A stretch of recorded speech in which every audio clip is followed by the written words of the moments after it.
Hello, and welcome to a very sophisticated episode of One Person's Take. I mean, it'd have to be good start. It would have to be sophisticated. I'm playing fucking chess. Let me start off by saying, nothing to do, well, maybe a little bit. Nothing to do with, my topic today. I have always been fascinated by chess. I've always been terrible at it, as you will most likely see here. But see, because I'm about to do something here that I'm sure most people are like, "Oh, what are you doing?" But I went for it. Okay. Anyways, reason I actually picked chess is because I want to talk about the idea of retro.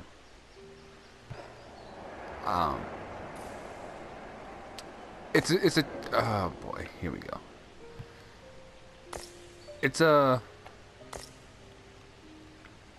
I feel like it's a term that gets thrown around quite a bit, and in reality, I don't think it ever gets used, or I guess the opinion towards retro, I don't feel ever does it justice. I guess is the right way to say that. Okay, let me explain here. I feel like there's always... Oh, I brought my king. I thought that was my queen, man. Alright, so like I said, I am not good at chess. But I feel like, okay, there's always been like two big opinions towards the idea of retro. One of them... Oh, I messed that up. One of them being complete obsession, and the other one being like hatred towards it. And while I would say, okay, I'm just gonna do that. Well, one of them you might be mistaken as appreciation. I feel like it also doesn't do justice to whatever is being obsessed over. I am sorry. I am being very rambly here. I did not expect chess to kind of take this much of my concentration, since I didn't really think I'd go into this playing to win at all. I'm just playing the computer, by the way. I'm not... This isn't against another human. Okay, let me give an example, alright? And I want to actually break my thoughts about this into two sections, which is why this is probably going to say part 1 and part 2. Part 1, I want to talk about music. Right? I think this is kind of a big one, and oftentimes the love of a certain type of retro music, if you want to call it that, is usually coupled with an appreciation for the time period it comes from as well. And one of the things that I think is really big about this is vinyl records. Now, let me be upfront. I enjoy vinyl. I have a meager collection, and I enjoy buying it. I like going to... Oh, jeez.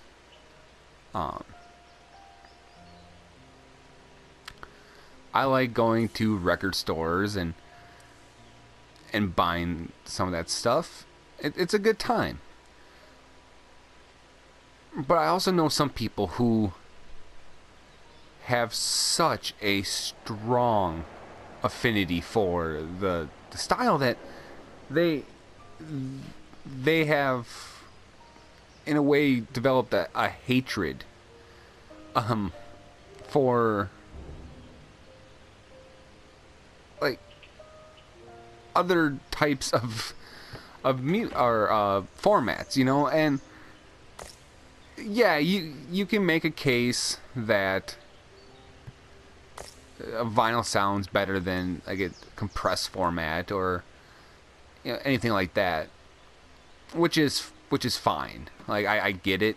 I don't have a hatred for the audiophile, but at the end of the day, we're still talking about preference, and a lot of people mix up their preference with like fact. And I think like this is kind of generally the wrong way to go about this. And don't worry, I'm getting back to the whole idea of retro, I promise. I have lost the script a bit here. I'm just gonna keep whatever. I'm just gonna keep going.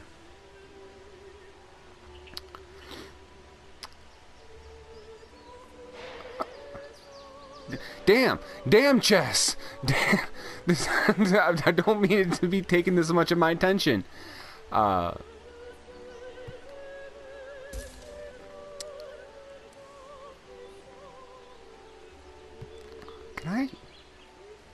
I win this?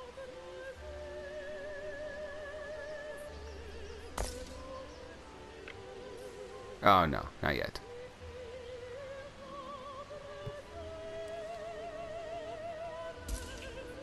Oh, fuck you.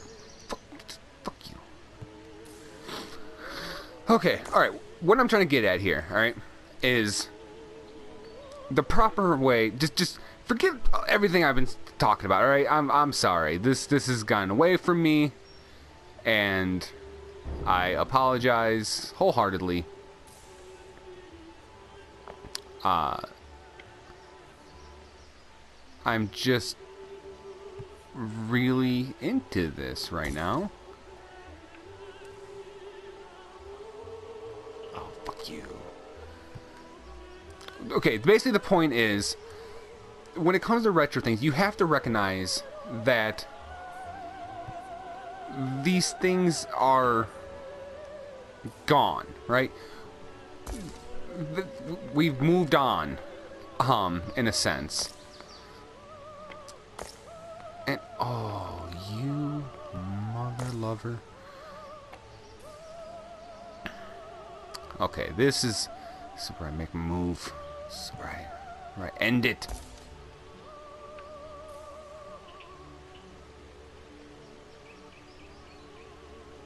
Maybe.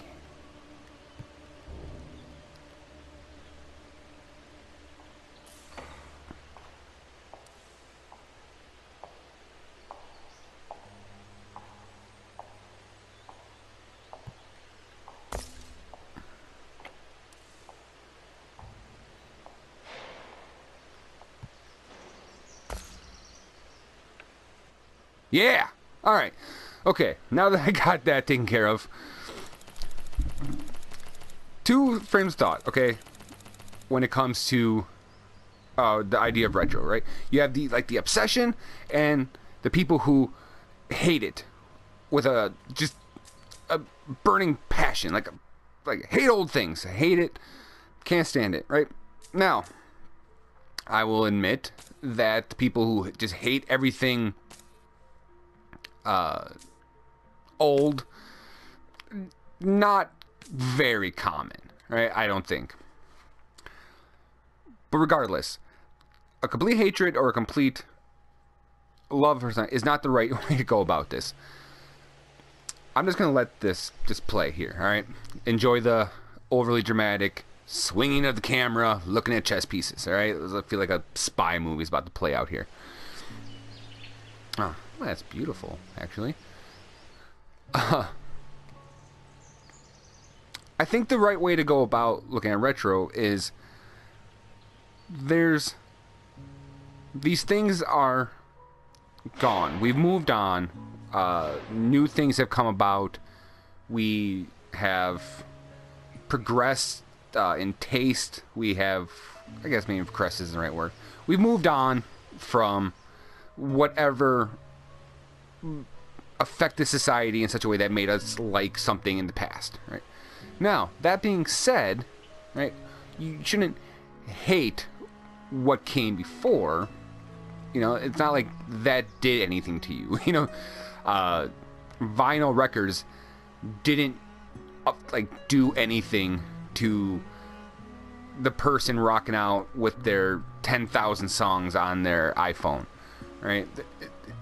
Vinyl didn't do anything to you. But what it is just a different way to appreciate the same thing, right? If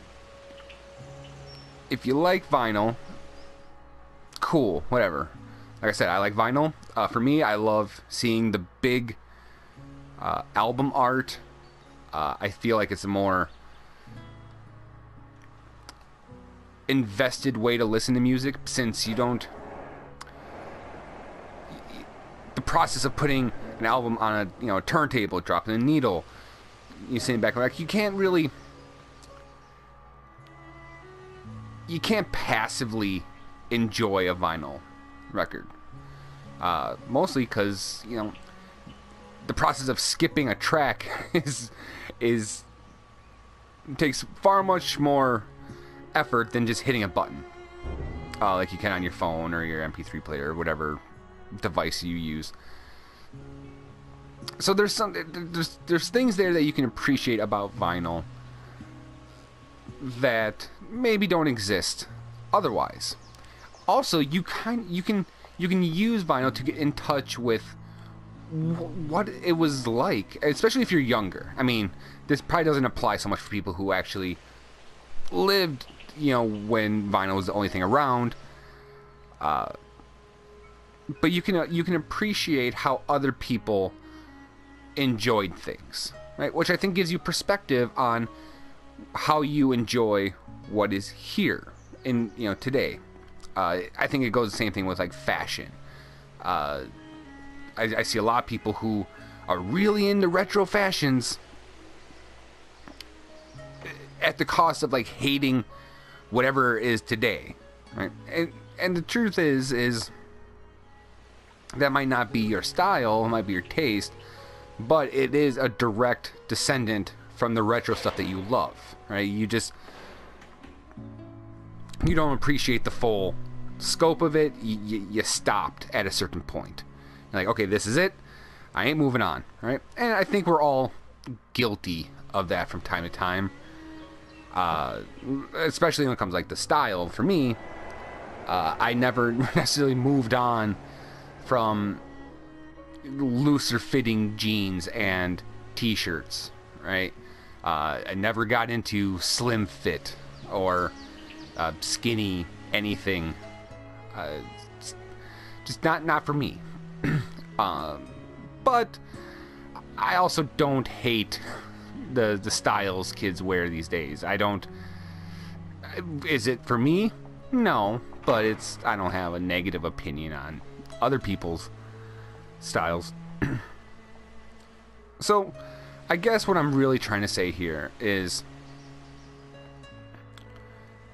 things that are retro, I don't feel are things that should be obsessed over, rather than just simply appreciated in your own unique way.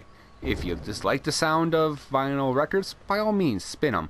If you like them for the big album art or the booklets inside some of them, if you like it because, hey, I have to sit here and listen to the whole album. I can't just play track 1, track 10, and track 12 because they're my favorites. I gotta sit here and listen to the entirety of the album, and you get maybe a better appreciation for the scope of your musicians' musical abilities. Also, don't hate things that are retro, because at the end of the day, things you love now are going to be retro, right? Okay, I'm going to end the episode here because I realized that I definitely lost track of the things I wanted to say. Hopefully I managed to come back around and get them. Part 2 of this, as a little teaser, part 2 of this is going to be focused on retro gaming, which is something that I do have some opinions about, and some of them a little negative, most of them positive though. Yeah, most of them are positive. Yeah, pretty sure they're mostly positive. Thank you for watching. I'm not even going to ask to do the whole like, subscribe, and comment nonsense, because I can tell when I've done quality work, and I definitely slipped up on this episode. So, thank you for putting up with me and soldiering on. And then, until next time, I'm Jonathan Cadat. This has been One Person's Take, and I hope you have a good one.